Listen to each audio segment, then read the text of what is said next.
ताज्या बातम्यांसाठी महान करेला सबस्क्राइब करा आणि बेल आयकॉनला क्लिक करा।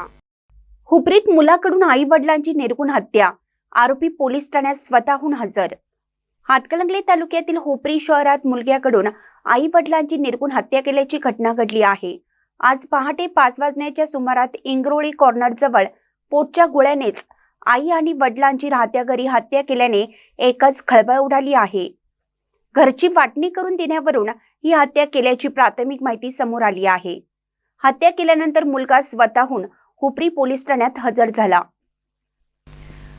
काचा, विळती, दगड आणि काठीने डोक्यात घाव घालून आणि हातांची नस कापून ही निर्गुण हत्या केली आहे।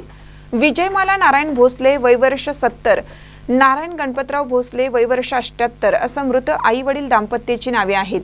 आरोपी सुनील नारायण भोसले याला हुपरी पोलिसांनी जेरबंद केले। निर्दयी मुलाने केलेली ही आई वडिलांची हत्या माणुसकीला काळीमा फासणारी आहे। घटनास्थळी DYSP विक्रांत गायकवाड, हुपरी पोलिसांनी भेट देऊन पंचनामा केला। यावेळी ठसे तज्ञांना पाचारण करण्यात आलं होतं। रक्ताच्या थारोळ्यात वृद्ध भोसले दाम्पत्याचा मृतदेह अंगावर थरकाप उडवून टाकणारा होता, तर नातेवाईकांचा आक्रोश काळीज पिळवटून टाकणारा होता।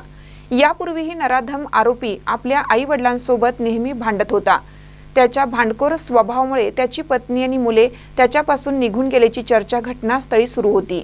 महानकर न्यूजसाठी रिजवान मुजावर, हुपरी।